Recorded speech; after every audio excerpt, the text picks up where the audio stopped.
Yes, good evening, everybody. Good evening, Prakash. Prakash, आज new name दिख रहे हैं. Rupesh, coming after a long time. Srishti, good evening.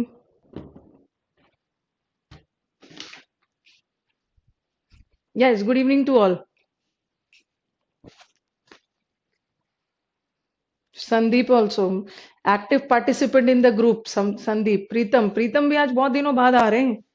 विशाल, होश में जोश खोने वाले स्टूडेंट हमारे. Yes, Tushar, good evening. Avinash, Arun, good evening to all.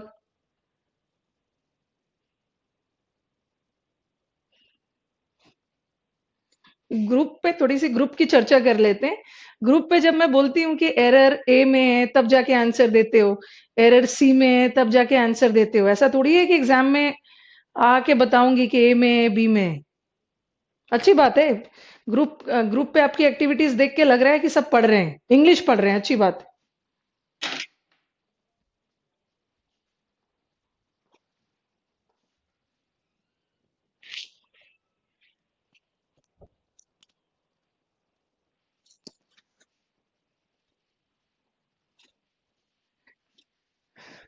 चलो स्टार्ट करते हैं.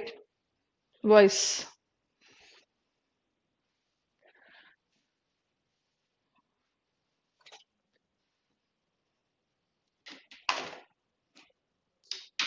लास्ट क्लास हमने हु और हुम वाला किया था. अगर हु से स्टार्ट हो तो बाय हुम से स्टार्ट हो हु.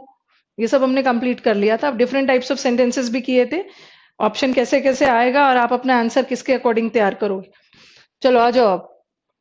अगर हमारा सेंटेंस डू डज डिड से स्टार्ट हो रहा है तो क्या से शुरू होगा. अलग से करती हूँ मैं.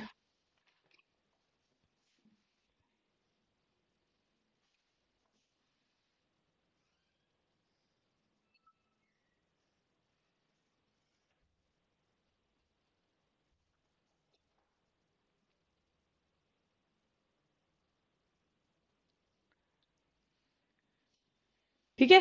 अगर हमारा सेंटेंस डू डज डिड से स्टार्ट हो रहा है तो उसका पैसिव क्या लगा के बनेगा. डू डज डिड से स्टार्ट हो रहा है तो उसका पैसिव हम लगाएंगे इज एम आर. ओके. अगर हमारा सेंटेंस डिड से स्टार्ट हो रहा है तो उसका पैसिव क्या लगा के बनाएंगे. Was were. ओके.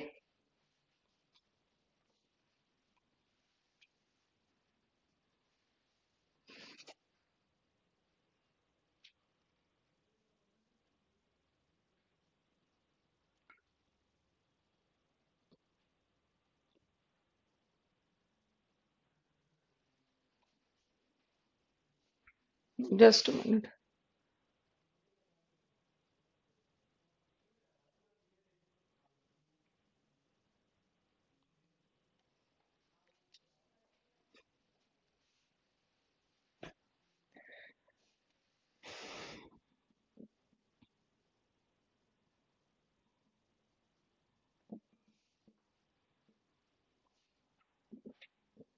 इसका पैसिव बनाओगे.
अगर हमारा सेंटेंस डू डज से स्टार्ट हो तो पैसिव इज एम आर से बनाएंगे. अगर डिड से स्टार्ट हो पास्ट टेंस तो वॉज वर बनाएंगे. चलो एक बार मुझे बना के बताओ. Do you understand what I mean. इसका बनाओ. पहले तो मुझे बताओगे कि do you understand what I mean का ऑब्जेक्ट कौन सा है. What is the object of the sentence?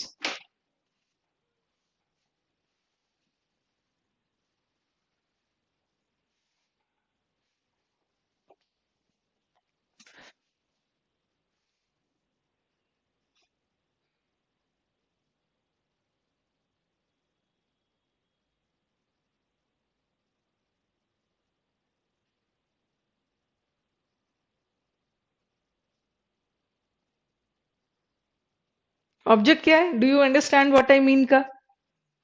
या बना के ही बताओ। ये तो हमारा सब्जेक्ट है, ये हमारा वर्ब है।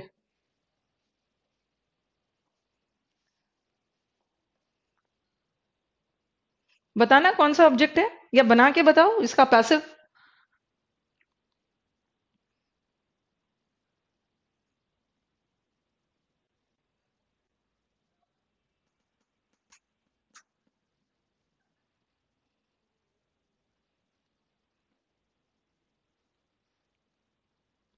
क्या बात है भाई, रिस्पॉन्स नहीं आ रहे? अच्छा, यस। अच्छा, अभी मुझे मैसेजेस नहीं मिल रहे। जो एक्टिव पार्टिसिपेंट है यहाँ, वही एक्टिव पार्टिसिपेंट है, वहां ग्रुप पे सभी को रिप्लाई करना चाहिए। यस। चिन्मय, गुड इवनिंग। अभिषेक, अभी शुरू हुई है class. Yes, good evening Abhishek, Rana.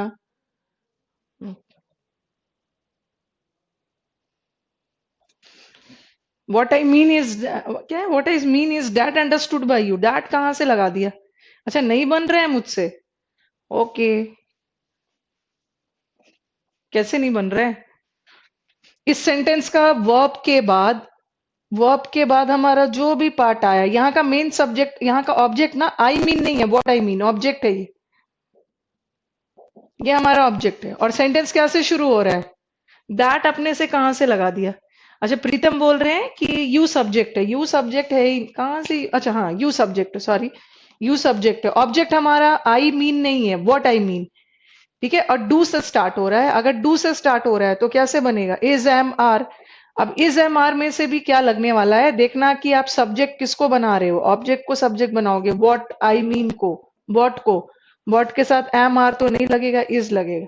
Is what I mean, ये हमारा ऑब्जेक्ट है, सब्जेक्ट बन गया। अंडरस्टैंड का third form, understood by you. Okay.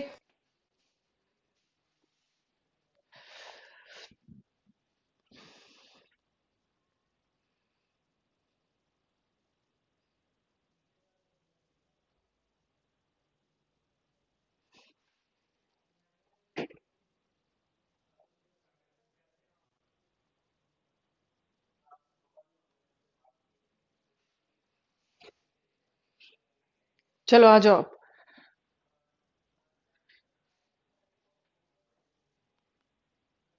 ये तो विशाल ने सही बात बोला। ग्रुप पे सब लोग एक्टिव नहीं है, कुछ ही बच्चे एक्टिव है। चलो, did the noise frighten you. चलो इसका बनाओ, डिड से शुरू हो रहा है।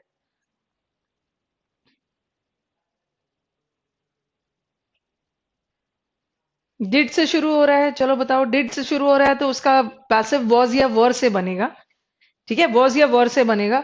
अब देख लेना है कि आपका किसको सब्जेक्ट बनाना है। ये तो हमारा सब्जेक्ट हो गया, ये वर्ब हो गया, और ये ऑब्जेक्ट हो गया। हमें इस यू को बनाना, और यू के साथ तो वॉज नहीं लगता है, वर लगता है। Were you. ठीक है, फ्राइटन का third form frightened by the noise.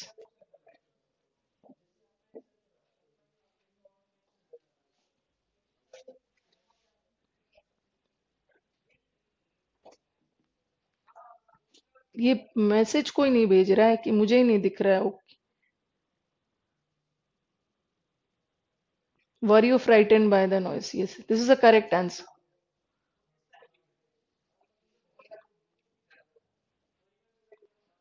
Yes, correct है। Did he need some money. चलो इसका बनाओ।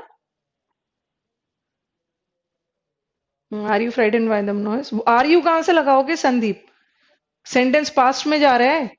सेंटेंस पास्ट में जा रहा है तो वॉज या वर लगेगा। ओके, वर लगाना है। चलो नेक्स्ट आ जाओ। Does he need some money? He क्या है हमारा? सब्जेक्ट है। नीड हमारा वर्ब है और सम मनी ऑब्जेक्ट। अब आपको देख लेना, सेंटेंस प्रेजेंट में जा रहा है, नीड। प्रेजेंट में इज एम आर होगा। ऑब्जेक्ट को सब्जेक्ट बनाना है, सम मनी को सब्जेक्ट बनाना है। ठीक है, और मनी अनकाउंटेबल है, क्या बनेगा? इज। अरविंद सेज कि is some money needed by you. सही है। Did he make all the arrangements? Again all the arrangements को सब्जेक्ट बनाना, और डिड भी है। डिड पास्ट है, पास्ट टेंस में वॉज या वर लगेगा। ऑल द अरेंजमेंट्स, बहुत सारे अरेंजमेंट्स है, प्लूरल है, क्या हो जाएगा? वर all the arrangements made by him. Okay.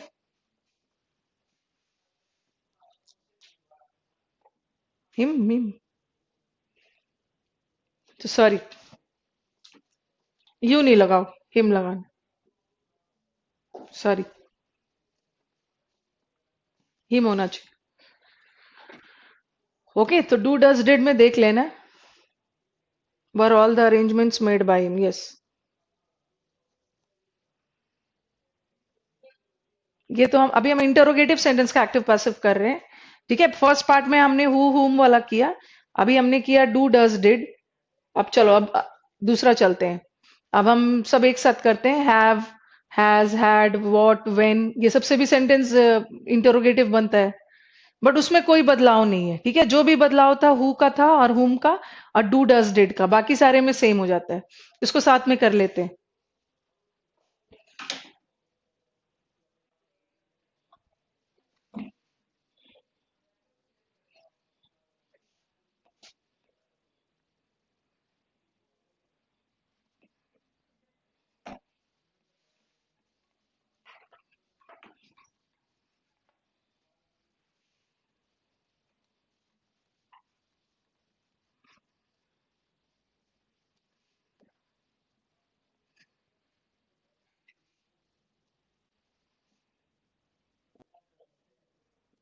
अब हम करते हैं sentences starting with what, when, will, shall, कुछ से भी स्टार्ट हो, हैज, हैव, हैड। जो हमने बाकी का किया उन सबको छोड़ के अब इंटरोगेटिव इसमें ऐड कर रही।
चलो लिख लिया होगा। Shall I tell you the truth? अब मुझे बताओ क्या बनेगा इसका।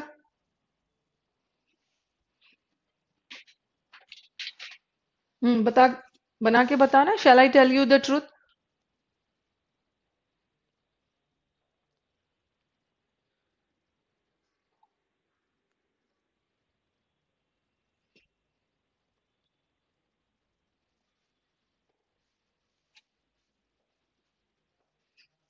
इसमें दो ऑब्जेक्ट है।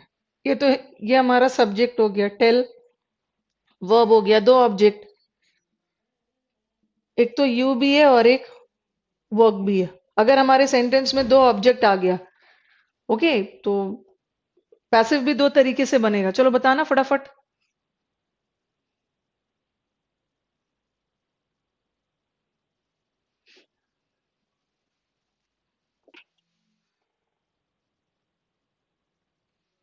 दो ऑब्जेक्ट है। अगर हम ट्रुथ को लेते हैं, ठीक है, ट्रुथ को ऑब्जेक्ट बना सब्जेक्ट बनाते हैं, तो इसका क्या बनेगा?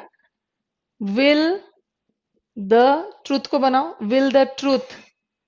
टेल का थर्ड फॉर्म टोल्ड, और हमने पढ़ा है कोई भी मोडायल आ गया तो उसमें मोडायल के साथ तो वर्ब का फर्स्ट फॉर्म आता है, बट हमें थर्ड फॉर्म लाना है तो बी लगा दो। Will the truth be told to you, you को भी यूज करोगे, बाय मी। ओके। प्रीतम ने शैल बोला है, शैल यूज करने की जरूरत नहीं है प्रीतम। इसलिए क्योंकि ये जो शैल है, ये किसके लिए लगा? आई के लिए। आई फर्स्ट पर्सन है, और इंटरोगेटिव सेंटेंस में फर्स्ट पर्सन के साथ शैल लगता है। बट अभी तो हमने ट्रूथ को लिया, ट्रूथ तो थर्ड पर्सन है, थर्ड पर्सन के साथ शैल नहीं होगा, विल हो जाए। ठीक है। अरविंद ने भी शैल ही लिखा है। प्रीतम, अरविंद शैल लिखा है, बट विशाल एंड संदीप और सृष्टि ने आंसर दिया will. Yes, will is the correct answer. यहां बदल गया, ट्रूथ थर्ड पर्सन है और थर्ड पर्सन के साथ विल का यूज करो। ठीक है। अब हम इसको लेते हैं, और यू भी सेकंड पर्सन है, और इंटरोगेटिव सेंटेंस में सेकंड पर्सन के साथ भी शैल नहीं यूज होता, शैल हमेशा फर्स्ट पर्सन के साथ। तो क्या होगा इसका? Will you be told the truth by me.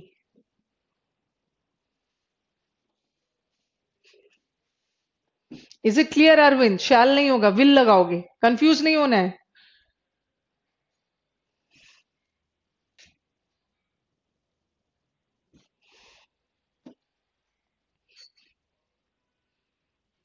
Third person है, यू ट्रूथ थर्ड पर्सन है, विल लगेगा। यू भी सेकंड पर्सन है, उसके साथ भी will.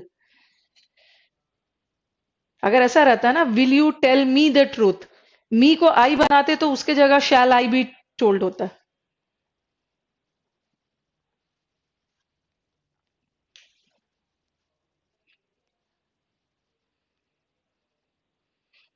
Have you added up all the money?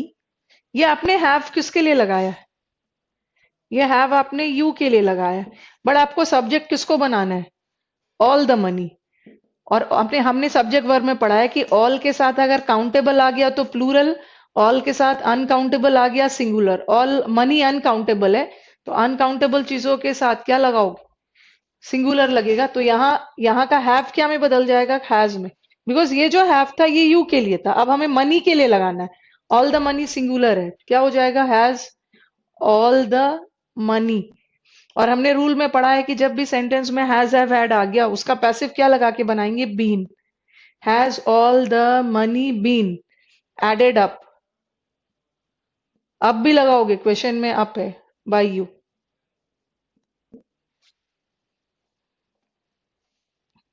Yes, Arvind ने सही आंसर दिया। हैज द ऑल मनी कहां से लिख दिया Vishal? Has all the money.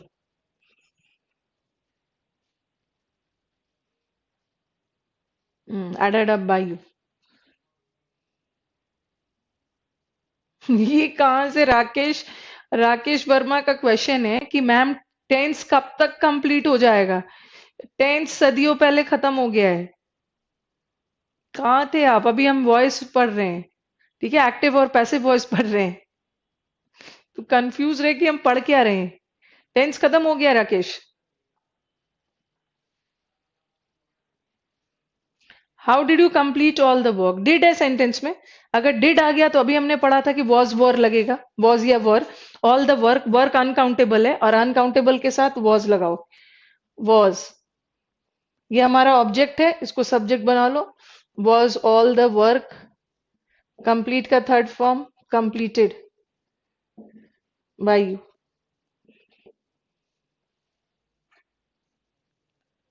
अच्छा सॉरी सॉरी, हाउ लगाना छोड़ दिया मैंने। How was all the work completed by you. How है तो हाउ ही रखो। Why did he break all the windows, why है तो वाई ही रखोगे, वाई। डिड है, डिड में वॉज वर लगेगा, बट बहुत सारे विंडोज की बात हो रही है तो वॉज तो लगाओगे नहीं, वर लगाओगे। Why were all the windows broken by you. Can I do all the work, can है तो कैन ही रखोगे, कैन है कैन रखोगे। ऑल द वर्क हमारा ऑब्जेक्ट है, can all the work. Modal है तो बीच में बी लगाओगे, फिर डू का third form been. Can all the work be done by me.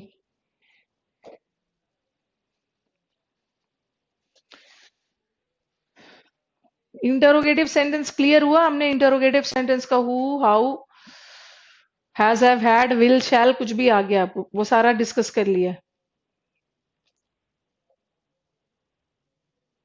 Fourth में ब्रोकन बाय, क्या कर दे रही हूँ मैं फोर्थ में? वाई डिड ही, हाँ यस, हर जगह मैं यू लिख दे रही।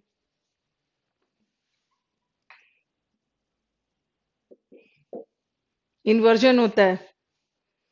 चलो क्लियर है, अब आगे बढ़ते हैं।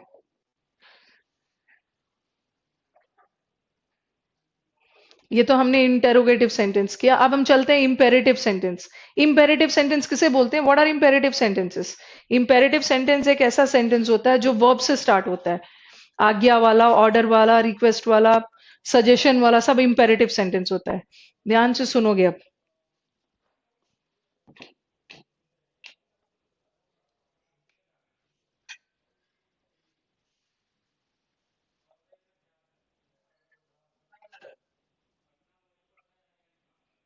कर देती हूँ उसको रब।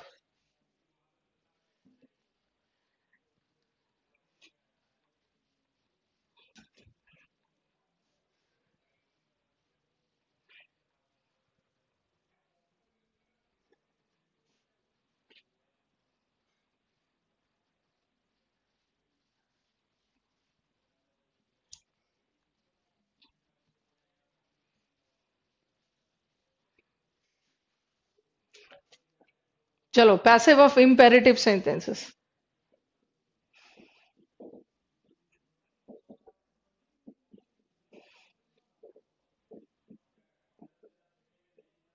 Okay, passive of imperative sentences, sentences starting with sentences expressing order वाला, advice, suggestion,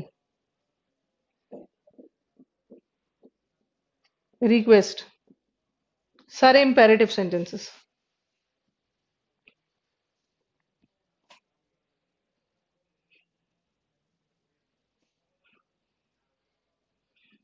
सबसे पहले चलते हैं फॉर ऑर्डर्स।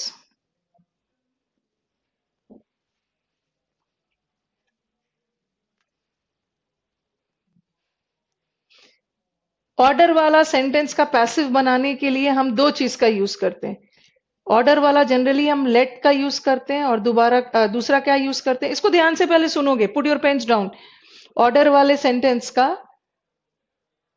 दो दो तरीके से पैसिव बनाया जा सकता है, एक तो लेट से और दूसरा यू आर ऑर्डर्ड टू से। बट डिफरेंस क्या है कि अगर लेट से बनाते हो पैसिव तो ये लेगा वर्ब का थर्ड फॉर्म, बट अगर यू आर ऑर्डर्ड टू से बनाते हो तो वो लेगा वर्ब का फर्स्ट फॉर्म। ठीक है, टू के बाद वर्ब का फर्स्ट फॉर्म आता है। तो ऑर्डर वाले सेंटेंस का पैसिव दो तरीके से बन सकता है, एक तो लेट से और दूसरा यू आर ऑर्डर टू लगा के। बट जनरली हमारे एग्जाम्स में लेट वाला आता है, लेट के बाद V3, you are order to के साथ V1। Yes, one more thing कि अगर हमारे सेंटेंस में ऑब्जेक्ट हो तो हम लेट, यहां पे लिखती हूं, इसमें भी ध्यान रखना, अगर हमारे सेंटेंस में ऑब्जेक्ट हो, ऑब्जेक्ट प्रेजेंट हो, तो हम लेट से भी बना सकते हैं या यू आर ऑर्डर्ड टू से भी बना सकते हैं। बट अगर हमारे सेंटेंस में कोई ऑब्जेक्ट नहीं हो, उस केस में लेट से बनेगा ही नहीं। जब भी बनेगा किससे बनेगा? You are ordered to. वैसे तो हम ऑर्डर इंपेरेटिव सेंटेंस में ऑर्डर वाला को पैसिव बनाने के लिए लेट का भी यूज कर सकते हैं, यू आर ऑर्डर टू का भी। लेट के साथ V3, you are order to के साथ V1। अगर सेंटेंस में ऑब्जेक्ट हो, प्रेजेंट हो, तो हम लेट से भी बना सकते हैं, यू आर ऑर्डर टू से भी। बट डिफरेंस है लेट के साथ V3, इसके साथ V1। बट अगर सेंटेंस में कोई ऑब्जेक्ट हो ही ना तो लेट से बनेगा ही नहीं। जब भी बनाओगे यू आर ऑर्डर टू। अभी मैं दे रही हूँ एग्जाम्पल।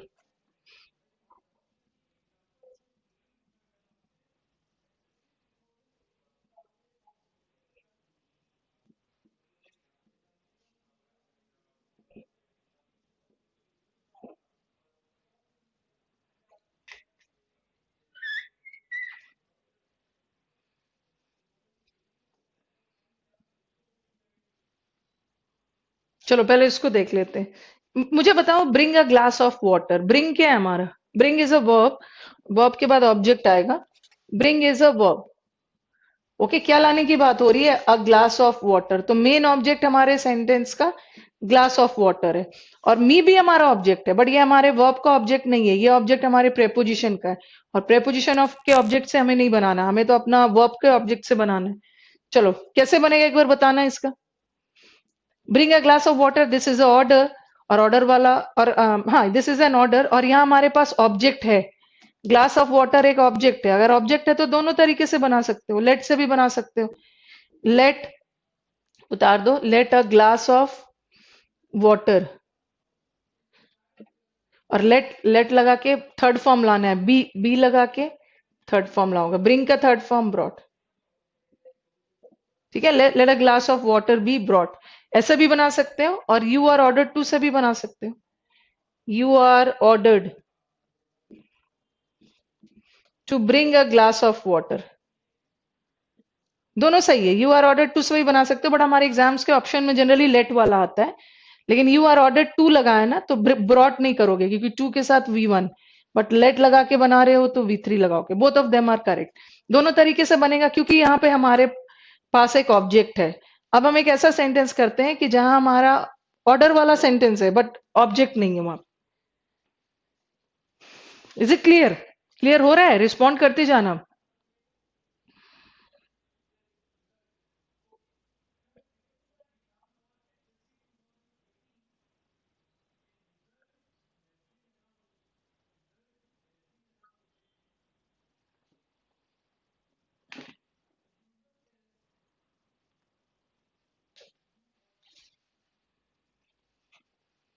ठीक है, ऑब्जेक्ट में दोनों तरीके से बना सकते हो।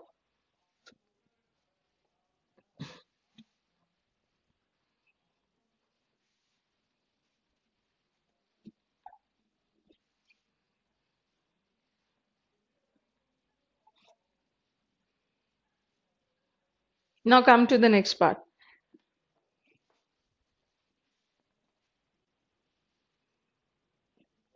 अगर मैंने लिखा गो देर, गो देयर भी तो एक ऑर्डर ही है। चलो मुझे बताओ, गो क्या है? वर्ब। देर क्या है? जल्दी से बताओ। जब क्लियर पूछ रही हूं कि बोलो क्लियर है कि नहीं, there is only one student answering, that is Avinash. और बाकी तो सब पता नहीं कहां बैठे हुए हैं। चलो टेल मी, देर क्या है? गो देर, ये भी एक ऑर्डर है, बट व्हाट इज देर?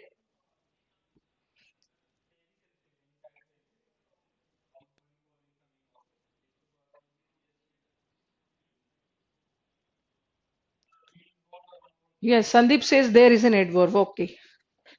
गो कहाँ? देर वर्ब की विशेषता बताने वाले वर्ड्स एडवर्ब है, ऑर्डर भी है। और यहाँ पे कोई ऑब्जेक्ट नहीं है।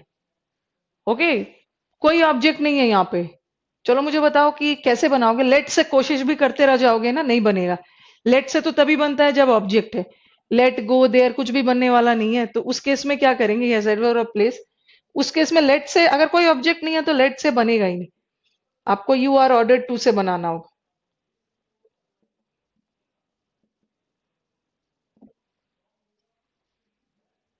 ओके, कभी कभी हमारा सेंटेंस ना लेट से ही स्टार्ट होता है। जनरली हम लेट किस में लगाते हैं? ऑर्डर वाले सेंटेंस में लेट का यूज करते हैं। बट कभी कभी हमारा सेंटेंस लेट से ही स्टार्ट होता है। लेट मी डू दिस, ये तो लेट से ही, अगर हमारा सेंटेंस लेट से स्टार्ट हो रहा है ना, तो आप भी लेट ही रखोगे। लेट, अब हमारा ऑब्जेक्ट कौन सा है? दिस। ठीक है, लेट मी डू दिस, ये हमारा ऑब्जेक्ट। अब मुझे बताना ये दिस क्या है, जल्दी से बताओ। Let me do this, let से शुरू हो रहा है तो आपको भी लेट ही रखना है। बट टेल मी, ये कौन सा पार्ट ऑफ स्पीच है? दिस क्या है यहाँ पे?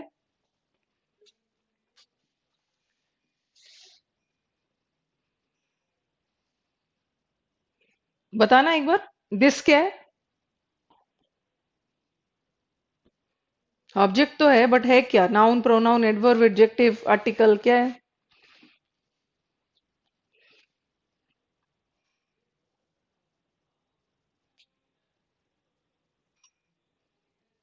अच्छा, कहाँ से बोल दिया विशाल?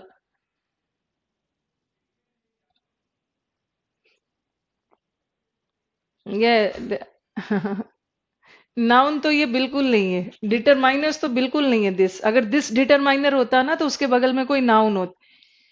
लेट मी डू दिस, सृष्टि ने बोला प्रोनाउन है, प्रीतम ऑल्सो सेज प्रोनाउन है। यस, प्रोनाउन ही है। ओके, प्रोनाउन ही है ये भी। एडवर्ब कहाँ से आ गया अरविंद? हाँ, विशाल आस्तना ने बोला कि ऑब्जेक्ट है तो नाउन या तो प्रोनाउन ही होगा। हाँ, तो वो तो चलो मुझे भी पता है, बट बताना होगा ना। नाउन या तो प्रोनाउन, नाउन तो है नहीं। दिस नाउन नहीं है। ठीक है, दिस इज अ प्रोनाउन। इसको हमने सब्जेक्ट, ये हमारा ऑब्जेक्ट है, इसको सब्जेक्ट बना लो। लेट दिस, लेट है तो बी लगाओगे। डू का थर्ड फॉर्म डन। अगर लेट से शुरू होगा तो लेट ही रखना है। अगर मैंने लिखा दिस इज माइन, और फिर लिखा दिस बुक इज माइन, चलो यहाँ पे दिस क्या है? What is this over here? बताना दिस क्या है यहाँ पे, फर्स्ट सेंटेंस में this.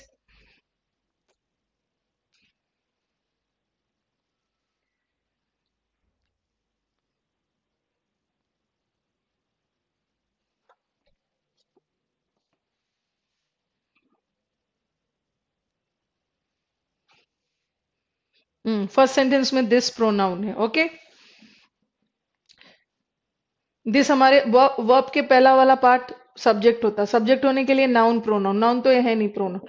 And this book is mine, चलो बताना यहाँ पे दिस क्या है? यस, सृष्टि से इसके एडजेक्टिव है। यस, बुक नाउन है, कौन सा? This. Adjective in the form of determiners.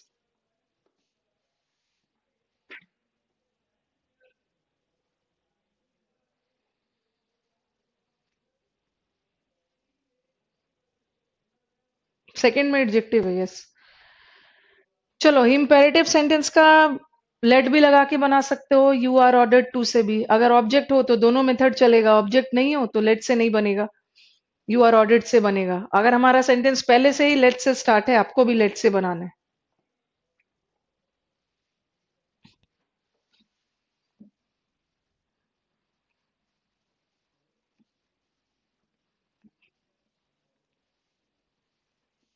अब चलो फटाफट मुझे बताना, रिक्वेस्ट वाला। रिक्वेस्ट वाला में यू आर रिक्वेस्टेड टू।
क्या बोलना चाह रहे हैं भाई अभिषेक राणा? मैम आज पक्का कुछ तो दिक्कत है, आपको मैसेज मिल नहीं रहे। अब अच्छा, मुझे मैसेज मिल गया है। ऊपर भी आपका एक मैसेज आया अभिषेक राणा, एडजेक्टिव है सेकंड में। हो सकता है जब मैं when I turn back scroll होके ऊपर चला जा रहा है। कुछ तो बात है आज, पक्का पक्का ऐसा कुछ भी बात नहीं है। कोई भी मुझे दिक्कत नहीं है, आपके मैसेज सब मिल रहे हैं।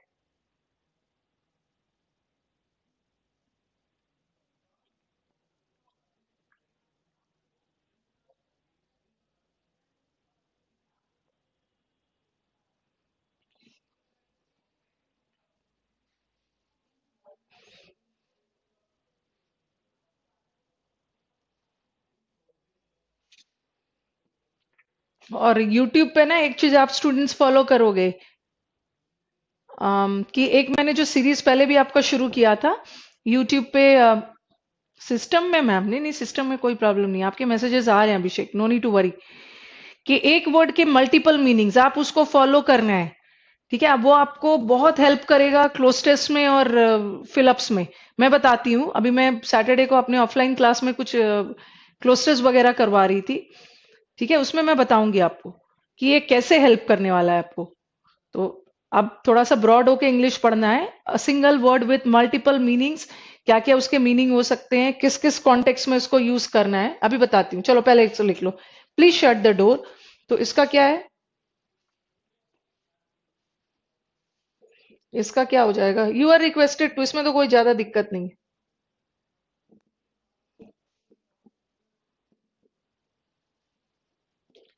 Do it for me kindly. ठीक है, काइंडली से भी पता चल रहा है रिक्वेस्ट है, और काइंडली और रिक्वेस्टेड एक साथ नहीं लगाओ, कुछ नहीं करना है, इजी है।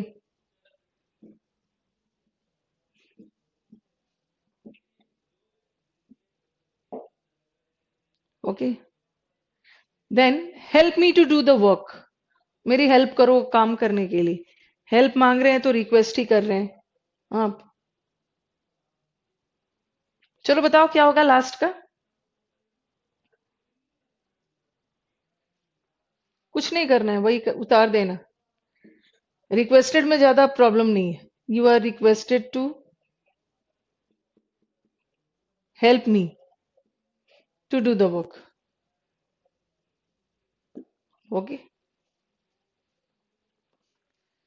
अब आ जाओ, अब एडवाइस वाला कर लेते हैं।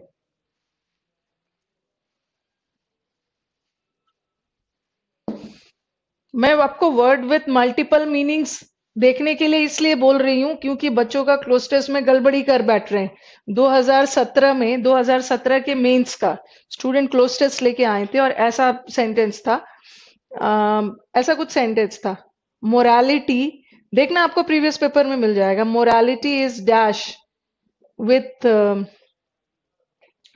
एथिक्स, ऐसा कुछ सेंटेंस। चार ऑप्शन थे, बच्चों का कंफ्यूजन दो में ही होता है, चार में से दो तो इनवैलिड थे, और दो बच्चे कंफ्यूज हो रहे थे, एक था रिकग्नाइज्ड और एक था आइडेंटिफाइड। ठीक है, और बाकी के जो दो, ये क्लोज टेस्ट था उसका मैं पहला वाला ब्लैंक बता रही हूँ, आप ढूंढोगे प्रीवियस पेपर में मिल जाएगा। दो ऑप्शन थे, रिकग्नाइज्ड और आइडेंटिफाइड। चलो मुझे बताओ,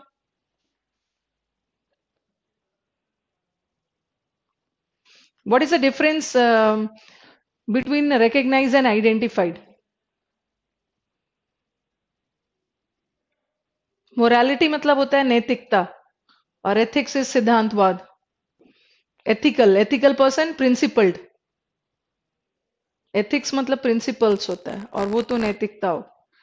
अच्छा, संदीप ने, विशाल ने आइडेंटिफाइड बोला, Abhishek Rana also says identified, Srishti and Sandeep says recognised. वैसे बताने से थोड़ी चलेगा, पहले आप मुझे डिफरेंस बताओगे, ऐसे तो कुछ भी गेस कर लोगे।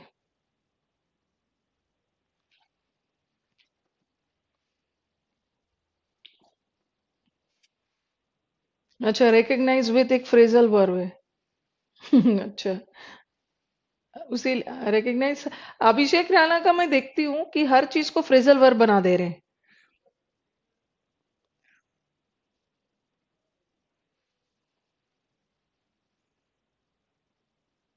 अविनाश भी बोल रहे हैं रिकग्नाइज्ड।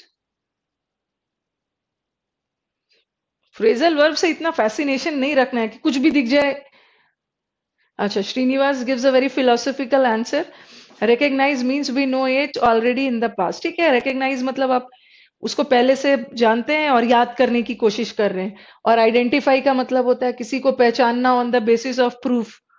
ठीक है, चलो, this is a very philosophical answer Srinivas, but I want to know it in sense of grammar vocab. See, recognise has two meanings. एक रिकॉग्नाइज का मतलब है किसी को पहचानना, किसी को आइडेंटिफाई करना, याद करना, रिकॉल करना किसी चीज को, आइडेंटिफाई करना। और आइडेंटिफाई तो आइडेंटिफाई है ही। रिकॉग्नाइज का एक और मतलब होता है, रिकॉग्नाइज का एक मतलब होता है अप्रूव्ड। Okay, accredited. बताती हूँ।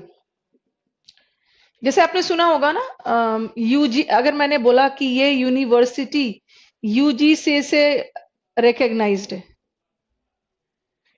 यूजीसी रिकॉग्नाइज्ड यूनिवर्सिटीज, कुछ यूनिवर्सिटीज है जिसे यूजीसी से मान्यता प्राप्त है वो। ओके ओके, रिकॉग्नाइज का मतलब है अप्रूव्ड, अक्रेडिटेड, मान्यता प्राप्त। एक तो हो गया, और एक पहचानना। और आइडेंटिफाई का एक मतलब तो आइडेंटिफाई, पहचानना, रिकॉल करना। और एक आइडेंटिफाई का मतलब होता है बिल्कुल अलग है, किसी को किसी से लिंक करना, किसी को लिंक्ड, कनेक्टेड। ओके, तो आइडेंटिफाई वर्ड का आपको दो मीनिंग जब तक नहीं पता होगा आप इस पे नहीं जा सकते। एक आइडेंटिफाई का मतलब है रिकॉल करना, पहचानना किसी को। ओके, प्रीपोजिशन है, सॉरी। और एक आइडेंटिफाई का मतलब होता है लिंक करना, जोड़ना। तो नैतिकता को प्रिंसिपल, सिद्धांत से जोड़ते हैं, तो यहाँ आंसर होना चाहिए आइडेंटिफाइड। और यहाँ आइडेंटिफाइड पहचानने के सेंस में नहीं है, जोड़ने के सेंस में, लिंक करते हैं। So linked is the correct answer. You should no.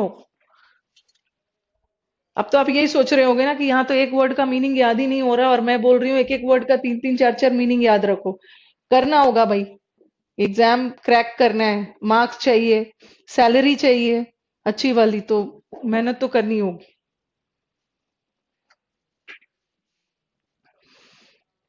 और मेहनत बस 7-8 महीने की बात है, उसके बाद लाइफ आपकी सेट है। थोड़ा सा जी जान लगा देना है अपना। वेरी, दिस कमिंग मंथ्स ना very crucial for you.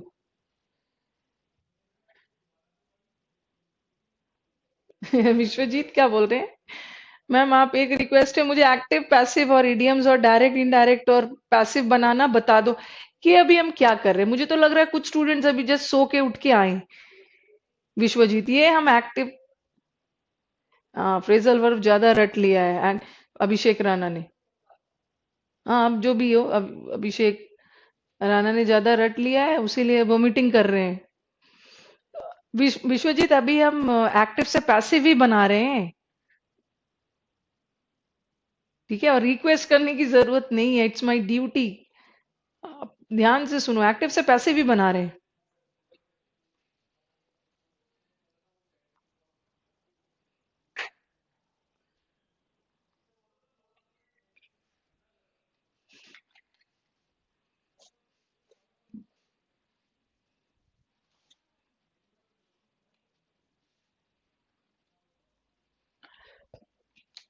Order में लेट या यू आर ऑर्डर टू बनाया, रिक्वेस्ट में यू आर रिक्वेस्टेड टू बनाया। अब बताना फॉर एडवाइस और सजेशन में क्या होगा।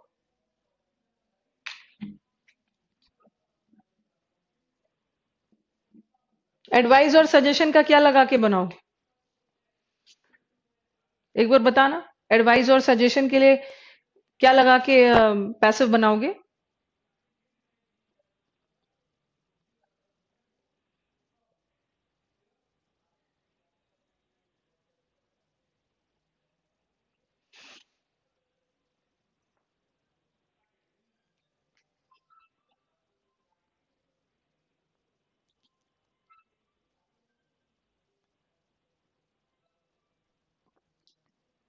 लेट से बनाओगे? अब विशाल, लेट तो हमने what do you want to say Srinivas, why don't you? Vishal ने बोला लेट, लेट का कहाँ, लेट तो ऑर्डर वाले का किया। हाँ, तुषार ने बोला शुड, यस, शुड से बने। Complete your sentence Srinivas, I am not getting, why don't you? हाँ शुड का बनाएंगे। आपके दिमाग में आएगा ना, ऑर्डर्ड का you are ordered to, request का यू आर रिक्वेस्टेड टू, तो चलो सजेशन का यू आर सजेस्टेड टू कर देंगे। शुड, हाँ, yes.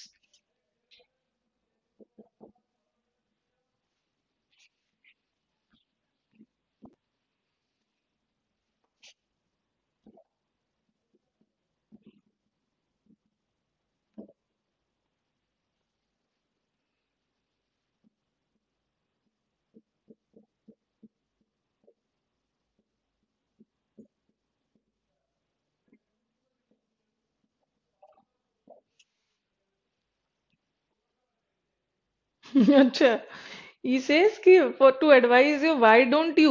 My God, he has totally changed the sentence. Why don't you, when you use na, then that will become interrogative. Okay, you don't have to make the sentence interrogative. Why don't you consult a doctor? That goes in sense of interrogative sentence. You have to do it imperative. You have to use should. Whenever you have advice and suggestion जहां भी आ गया, वहां क्या लगा के बनाओगे? That is should.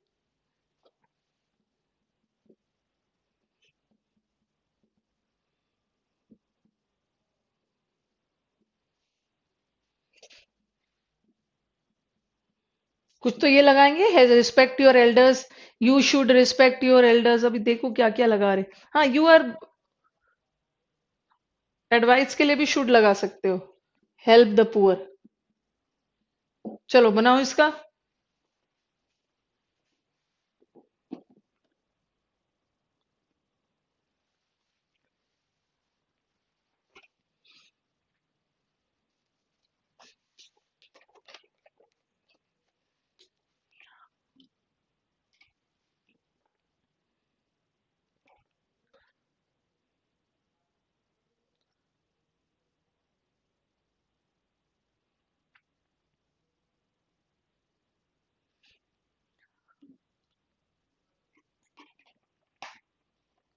Avoid unnecessary honking of horns. Unnecessary horn नहीं बजाना है। बताना है इसका।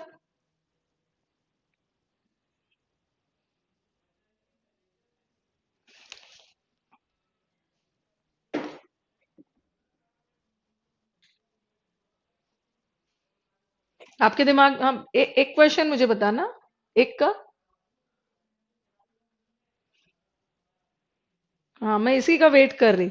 You should be avoided. Sandeep, you should be avoided का मतलब क्या है? आपको अवॉइड करना है, आपको अवॉइड किया जा रहा है। इन्होंने लिखा यू शुड बी अवॉइडेड।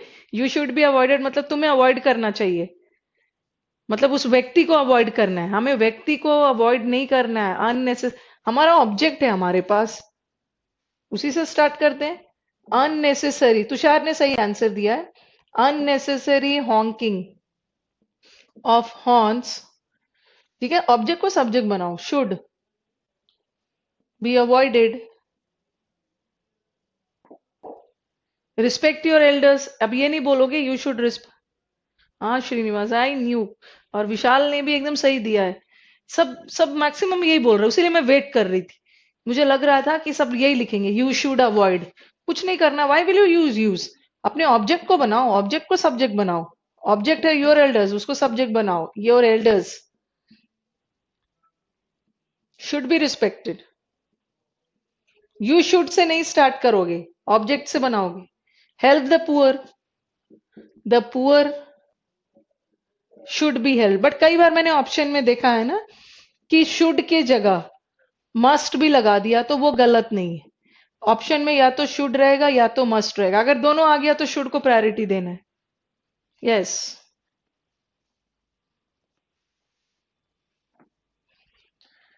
ये तो हमने इंपेरेटिव सेंटेंस किया। ओके, चलो अब इन्फिनेटिव्स वाला चलते हैं।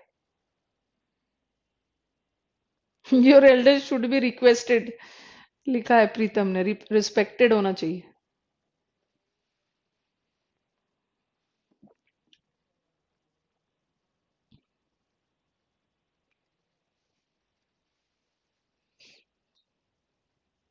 चलो इसको रब करती हूँ।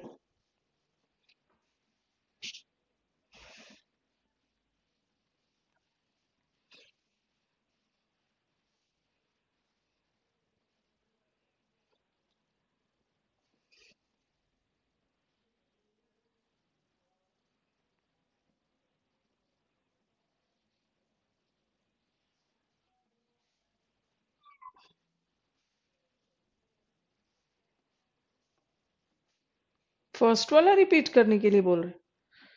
Avoid unnecessary honking of horns. ठीक है, अननेसेसरी हॉन्किंग ऑफ हॉर्न्स हमारा पूरा ऑब्जेक्ट है, उसी को सब्जेक्ट बना लो।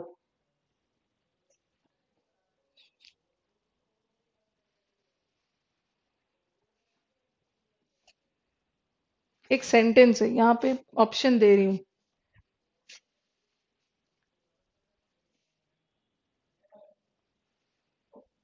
ये वाला सेंटेंस ना आपको बहुत सारे बुक में मिलेगा, प्रीवियस पेपर का है।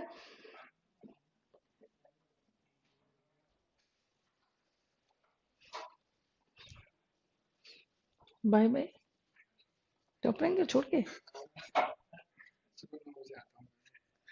अच्छा, और जल्दी चले जाते हो, ओके। मैंने इतने अच्छे से जा रहे हो, हर दिन ऐसे ही जाते हो? तो वही मुझे लगा टॉप रैंकर छोड़, क्यों? आज जल्दी जा रहे हो, चलो कॉन्ग्रेट्स।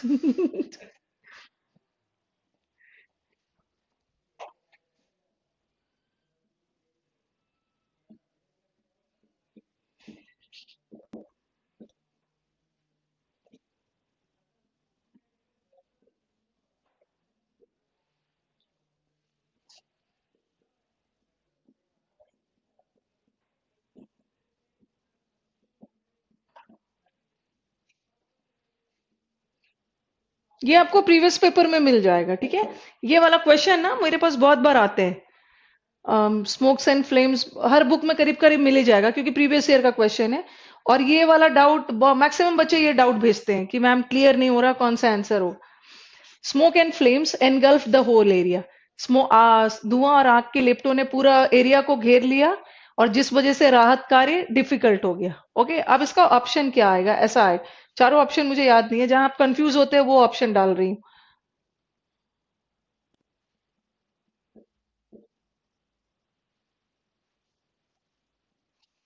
एरिया है।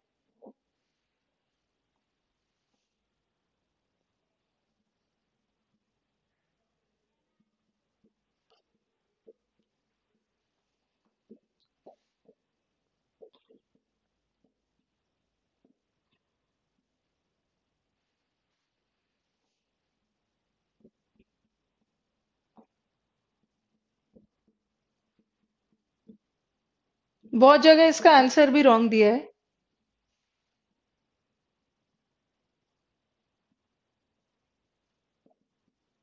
थोड़ा सा ये यूनिक सेंटेंस है, ओके। यहाँ पे आप परेशान हो सकते हो।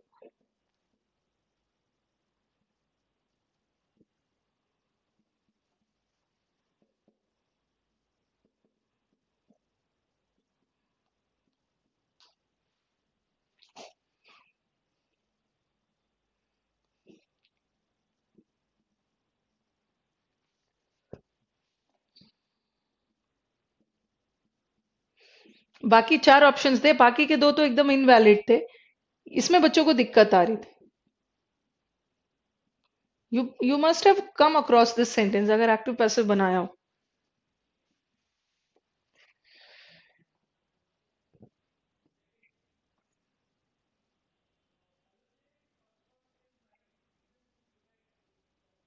एनगल्फ के साथ इनटू नहीं आता है संदीप।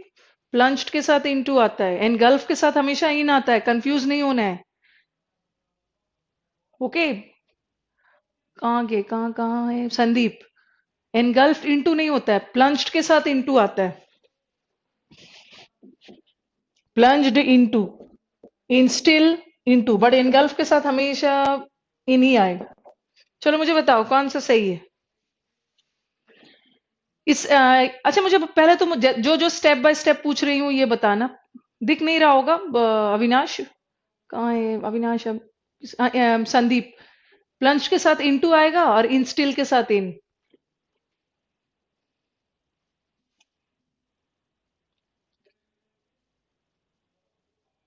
फ्रेम से बाहर चला गया।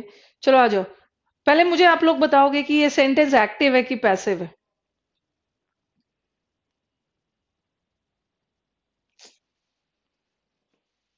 एरिया, पहले जल्दी से स्टेप बाय स्टेप बताओ, ये सेंटेंस एक्टिव है कि पैसिव है। थोड़ा सा कॉम्प्लिकेटेड सेंटेंसेस है, थोड़ा आपको कंफ्यूज कर सकता है।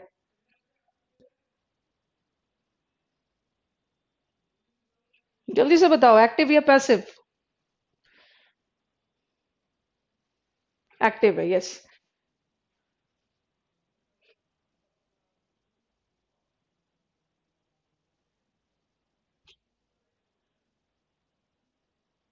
यस, बता दूंगी, बता दूंगी।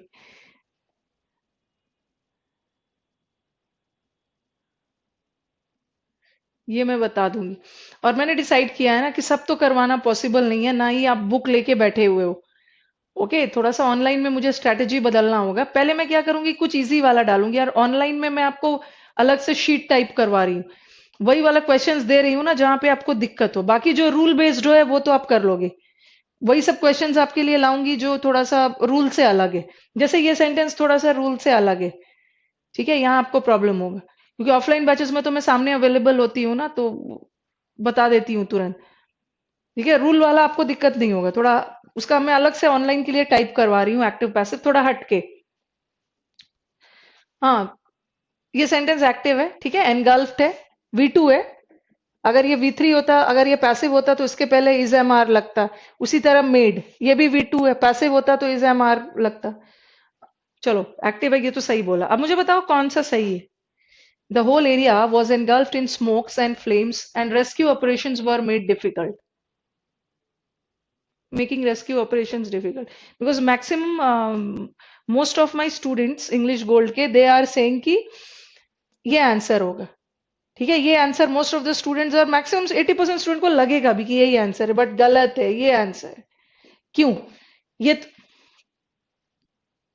हाँ हाँ अरुण, मैं मुझे पता चल गया आप कहाँ कंफ्यूज हो रहे हैं। पहले आप ध्यान से सुनोगे, पहला गलत क्यों है। द होल एरिया, यहां तक तो पैसिव सही बन गया। Smokes and flames engulf the whole area, और आपने सही लिखा the whole area was engulf in smokes and flames. अब आपके दिमाग में आएगा and made rescue operations difficult. And made, किसने मेड किया रेस्क्यू ऑपरेशंस डिफिकल्ट? स्मोक, आग की लिपटों ने राहत कार्य को मुश्किल कर दिया। अब देखो यहाँ पे सेंटेंस क्या है, ये पार्ट देखो, ये पार्ट तक तो सही है बिल्कुल।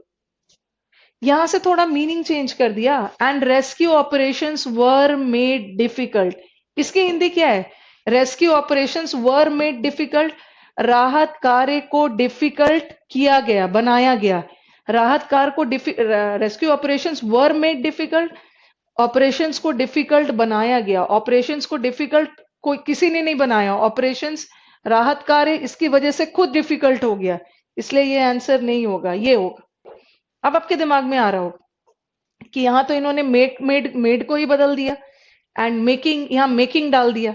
सबसे पहले मुझे बताना, ये मेकिंग क्या है? अभिषेक राणा सेकंड बोल रहे हैं, मेकिंग क्या है, जल्दी से बताना।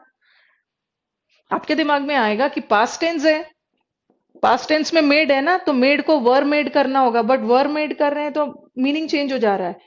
Rescue operations were made difficult, राहत कार्य को डिफिकल्ट किया गया। किसी ने राहत कार्य को डिफिकल्ट किया नहीं, राहत कार्य खुद ब खुद डिफिकल्ट हो गया। अब बताओ ये मेकिंग क्या है?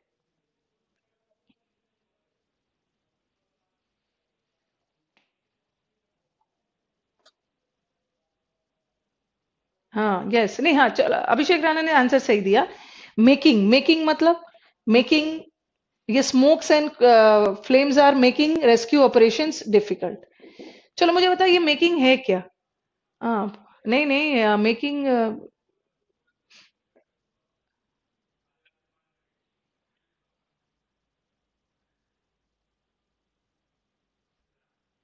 पहले मुझे बताओ कि मेकिंग क्या है।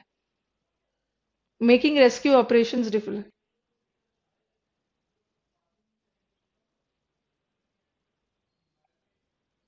कुछ बच्चों का आंसर आ रहा मेकिंग एडजेक्टिव है।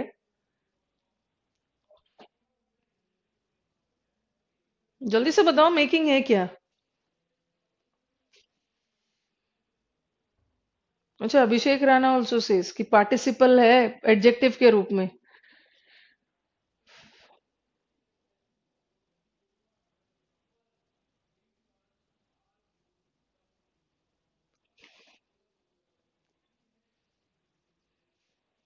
इज दिस मेकिंग, जरा बताना, इज दिस मेकिंग पार्टिसिपल?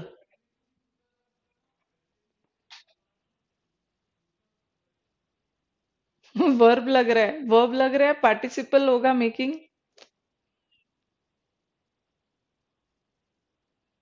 कोई तो सही आंसर दे दो। कहाँ से पार्टिसिपल होगा? हाँ, अभिषेक राणा की अब एंट्री हुई है यहाँ। Making is not a participle, making over here is a gerund. Yes, Pritam is very close to the answer. Pritam noun बोल रहे हैं तो वही नाउन ही तो आईएनजी फॉर्म में जीरेंड है। मेकिंग मतलब बनाना। मैंने आपको बताया भी था, जहां पे ना ना का सेंस आए, रेस्क्यू ऑपरेशंस को डिफिकल्ट बना रहा है, ठीक है, मेकिंग। यहाँ का जो हमारा मेकिंग है, that is not a participle, that is a gerund. Okay, जैसे making cakes and pies is his hobby, cakes and pies का बहान बनाना। और मुझे बताओ कि जीरेंड का कौन सा टेंस होता है? जीरेंड इन्फिनेटिव या पार्टिसिपल कौन से टेंस में यूज होता है? जीरेंड इन्फिनेटिव पार्टिसिपल का यूज हम किसी टेंस में भी कर सकते हैं। ठीक है, तो यहां मेकिंग को इन्होंने मेड की जगह पास्ट टेंस में कर दिया है। मेकिंग रेस्क्यू ऑपरेशंस डिफिकल्ट, मतलब smokes and flames, they are making राहत कार्य डिफिकल्ट। कोई और राहत कार्य को ये डिफिकल्ट बना रहे हैं, ऐसा नहीं है कि राहत कार्य को डिफिकल्ट बनाया जा रहा है किसी और के द्वारा। So this is the correct answer. Okay, आपको लगेगा कि कहाँ ये मेड है, मेकिंग कहाँ कर दिया है। हम जीरन लगा के भी बना सकते हैं, और जीरन का तो कोई टेंस नहीं होता, किसी में यूज कर देंगे। चलो बताओ, इज इट क्लियर? ये मुझे पता है, सब आंसर फर्स्ट ही टिक करके आ।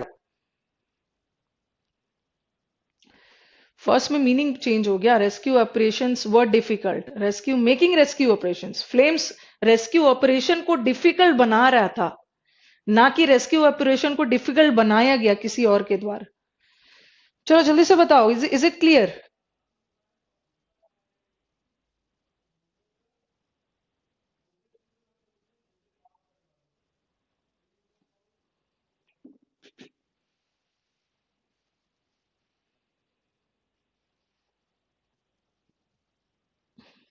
क्लियर।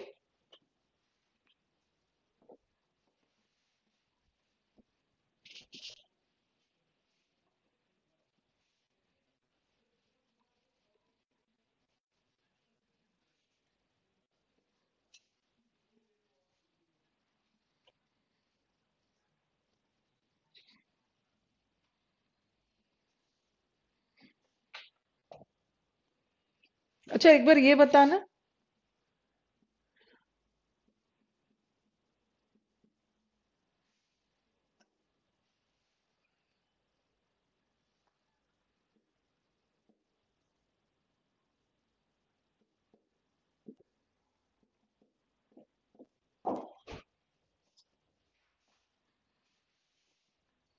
अभी तो मैंने बताया कि शुड, हाँ, prepare your self for the worst.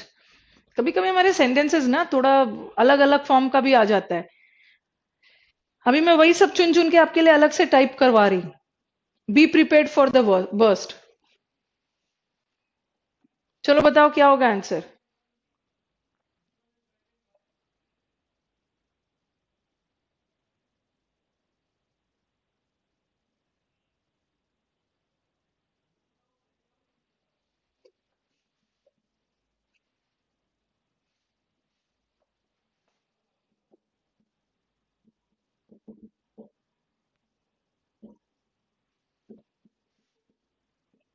Meaning based है ना, कुछ कुछ क्वेश्चन मीनिंग बेस्ड आता है।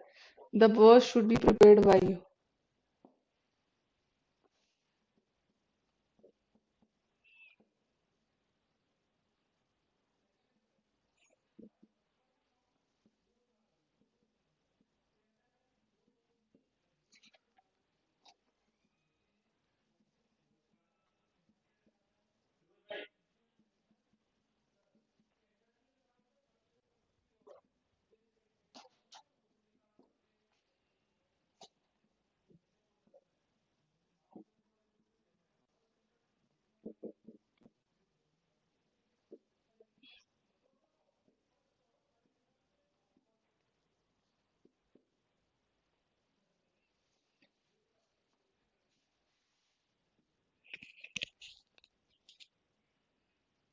चलो मुझे बताना कौन सा है।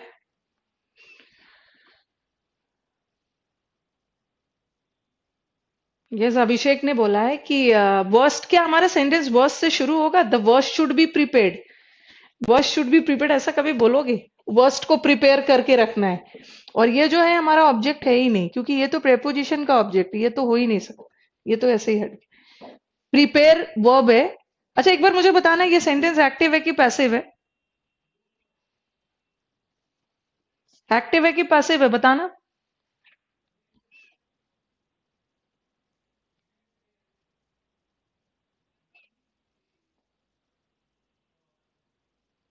फटाफट रिस्पॉन्ड करना है।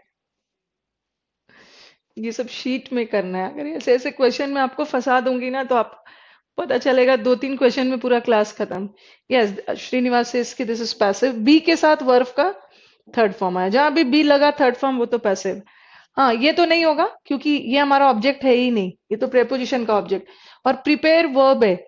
अरुण ने बोला है फोर्थ आंसर होगा। Vishal also says, and how dare you say कि फोर्थ आंसर होगा। पहले ही क्लास में बताया था, प्रिपेयर वर्ब है और प्रिपरेशन नाउन है। आप वर्ड का पार्ट ऑफ स्पीच नहीं बदल सकते हो। ये तो नाउन है, अब वर्ब को नाउन में नहीं बदलोगे, ये भी हटा। अब चलो बताओ। अच्छा, of course active voice, okay. ठीक है, ऑफ कोर्स एक्टिव वॉइस है, तो of course this can not be the answer because this is verb and this is noun. Arun says you should prepare for the worst. ये भी तो passive ही जा रहा है ना, बी के साथ थर्ड फॉर्म, और ये पैसिव है तो हमें एक्टिव रखना, तब ये आ जाए। और देखो वहां जो हमने शुड लगाया था, रिस्पेक्ट योर एल्डर्स, तो यू शुड वहां ऐसा नहीं था, वहां your elders should be respect. Okay, third answer हो। Whenever you are stuck between the four options, जब भी आप फंस जाओ चार ऑप्शन के बीच में, तो पहले छांटने की कोशिश करो। एलिमिनेशन पे चले जाओगे ना, एलिमिनेशन पे चले जाओगे। समटाइम्स क्या करते हैं, थोड़ा सा वर्ड को इधर उधर कर देते। कई बार आज सुबह में एक बच्चा डायरेक्ट इनडायरेक्ट लेके आया था, कई बार वो वर्ड हटा के किसी सेंटेंस में इंफिनिटिव, पार्टिसिपल या जीरन डाल देते हैं, और उसका टेंस से कोई लेना देना नहीं। हम ऐसा भी कर सकते हैं।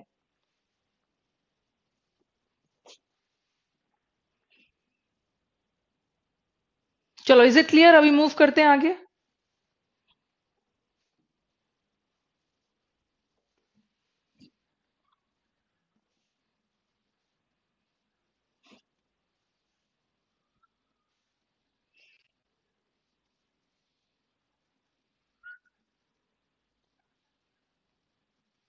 एक खतरनाक सेंटेंस और दे रही हूँ, ओके? ये भी आ जाता है एग्जाम में। ये भी कई बार मिलेगा, कुछ अलग अलग वर्ड वाला भी आ जाता है। Circumstances will oblige me to resign। Okay, परिस्थितियां उन्हें oblige करेगा रिजाइन करने की।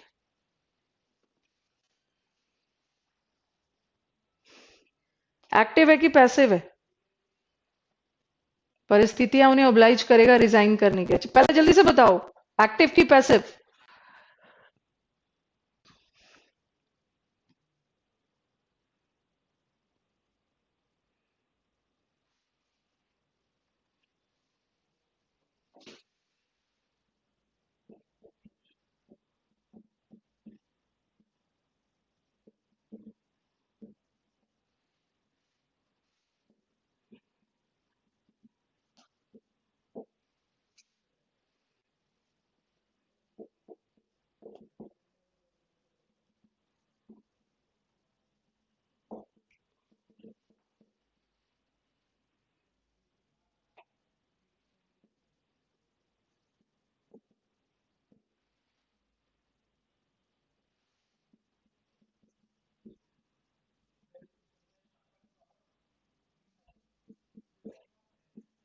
मुझे पूरा ऑप्शंस याद नहीं है, ये कई बार मिल जाएगा आप। ये सेंटेंस हमारा, सर्कमस्टांसेस विल ओब्लाइज मी, ये पैसिव कहां से होगा? ये तो अभी भी अभी भी बच्चे कंफ्यूज हो रहे हैं एक्टिव और पैसिव देख देख। कहां से ये सेंटेंस एक्टिव है? तो ओके, विल के साथ फर्स्ट फॉर्म आ रहा है, मोडेल के साथ बी लग के थर्ड फॉर्म आए, तब वो पैसिव है। Why are you people so confuse? कहा यहाँ थर्ड फॉर्म कुछ भी नहीं है, थर्ड फॉर्म है ही नहीं, ये पैसिव नहीं है, ये एक्टिव है। ठीक है, अब देखो ऑप्शन कैसे छाटोगे। रिजाइन, रिजाइन हमारा इन्फिनिटिव है, इन्फिनिटिव भी तो वर्ब ही है, तो रिजाइन को इन्होंने क्या में बदल दिया है, रेजिग्नेशन में। रेजिग्नेशन नाउन है, ये तो होगा नहीं। ओब्लाइज वर्ब है, इन्होंने ओब्लाइज को ऑब्लिगेशन में बदल दिया, ये भी नहीं होगा। आंसर यही होगा, सर्कमस्टांसेस विल ओब्लाइज मी को आई कर दो, आई विल बी ओब्लाइज्ड। ठीक है, अब देख लेना आपके ऑप्शन में विल भी हो सकता है, शैल भी हो सकता है। I will be oblige to resign, ये सही है। तो क्या और आपके दिमाग में आ रहा होगा कि सरकमस्टांसेस को क्यों नहीं रखा, सरकमस्टांसेस को उन्होंने वेग मान लिया। ठीक है, तो I will be oblige to resign. कभी कभी क्या होता है कि ये आ जाता है, पैसिव वॉइस में आता है और उसका एक्टिव बनाना है ना, तो ये कर दोगे, circumstances will oblige me to resign.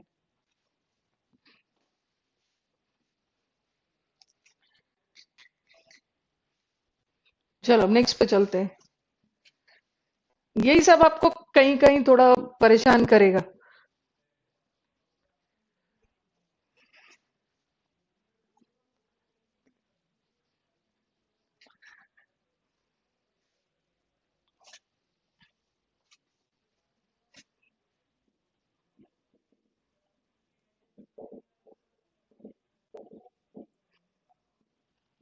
Infinitives किसे बोलते हैं, टू प्लस वर्ब का first form, that is infinitive.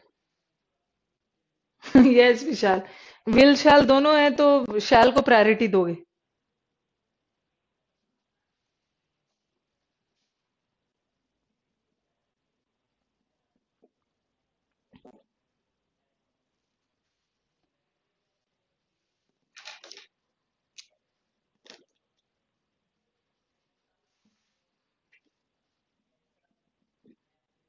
एक टाइम वाला सेंटेंस तो जरूर आता है एग्जाम में। ओके, टाइम वाला सेंटेंस रहेगा, साथ में इन्फिनेटिव रहेगा।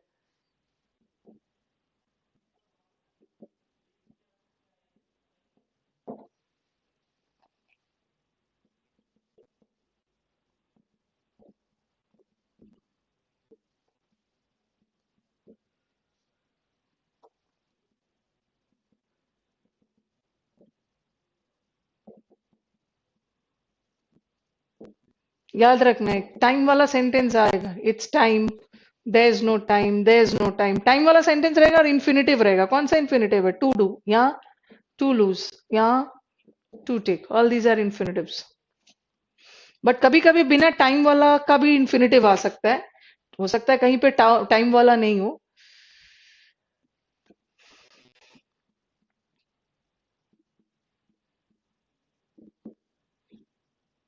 कोई यहाँ पे टाइम वाला फ्रेज का जिक्र नहीं हो, बट फिर भी हमारे पास इन्फिनेटिव है, टू टेक। कल इसे फाइनली खत्म कर दूंगी। पैसिव ऑफ मोडाल्स, ठीक है, passive of prepositions, then will do passive of universal truths, कल खत्म हो जाएगा ये। लास्ट में टाइम बचता है तो विल स्टार्ट नरेशन ऑल्सो।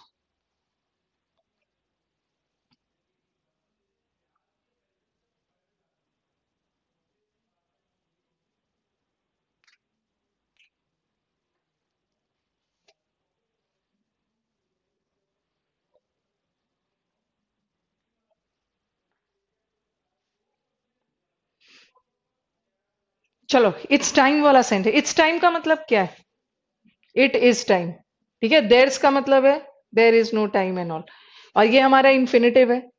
यहाँ टू लूज भी इन्फिनेटिव है, यहाँ भी इन्फिनेटिव है, और टू सेल भी इन्फिनेटिव है। ये टाइम वाला सेंटेंस में देखो कि यहाँ इन्फिनेटिव के बाद वर्क आ गया, एक ऑब्जेक्ट आ गया, बट यहाँ तो हमारा सेंटेंस इन्फिनेटिव से ही खत्म हो जा रहा है, और फिर से यहाँ इन्फिनेटिव के बाद एक ऑब्जेक्ट आ गया। जब भी इन्फिनेटिव के बाद कोई ऑब्जेक्ट आ गया ना, मैं बता रही हूँ वहां कैसे यूज करना है। वर्क को ले लो, इट्स टाइम वाला सेंटेंस आ गया है ना, जब भी इट्स टाइम वाला सेंटेंस आ गया तो आपको उतना पूरा उतार देना है, जैसा है वैसे ही उतार दो, इट्स टाइम। ठीक है, अपना उतार दिया। अब आप ऑब्जेक्ट को ले लो, वर्क, तो इट्स टाइम द वर्क नहीं होगा, अपने से लगाओगे फॉर द वर्क। ओके, एक प्रेपोजिशन ऐड करना होगा। एक प्रेपोजिशन ऐड करने की जरूरत तब पड़ती है जब इन्फिनेटिव के बाद ऑब्जेक्ट हो। अगर हमारा सेंटेंस इन्फिनेटिव से ही एंड हो जाए, वहां ऑब्जेक्ट की जरूरत नहीं पड़ेगी।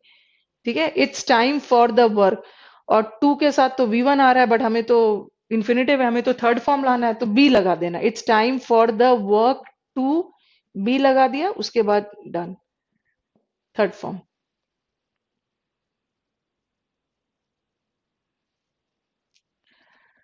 Again there is no time, उतना पूरा उतार दो। There is no time. अब तो यहाँ हमारे पास कोई ऑब्जेक्ट है ही नहीं, तो सिंपली टू लूज को टू बी लॉस्ट बना दो। There is no time to be lost.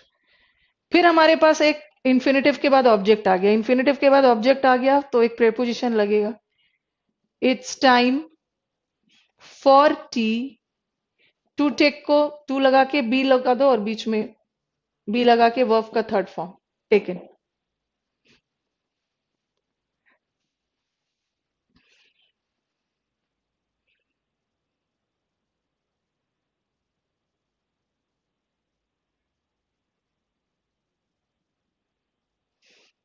अब आ जाओ, he was to sell the watch. यहाँ तो इट्स टाइम वाला फ्रेज है ही नहीं, तो इसका नॉर्मल बनाओ गया। ही हमारा सब्जेक्ट है, ये हमारा वर्ब है और ये ऑब्जेक्ट। कैसे बनेगा? द वॉच वॉज है तो वॉज कर दो। टू सेल, सेल का third form sold. The watch was to be sold by him. Okay, infinitives वाला कर लिया। अब चलो, अब हम दो चार और बचे हुए हैं, कल इसको कंप्लीट करके और नरेशन भी स्टार्ट करेंगे। ठीक है, चलो let's end the class today. कल मोडेल्स करेंगे, passive of modals, passive of prepositions, then passive of universal truths, then we will do quasi passive. Quasi passive कुछ ऐसे सेंटेंसेस जो पूरी तरह से ना एक्टिव होता है ना पूरी तरह से पैसिव, जिसको हम बोलते हैं मिड वॉइस। ओके, कल हम सब डील करेंगे एंड फाइनली वॉइस खत्म कर लेंगे। ओके, चलो let's end the class today.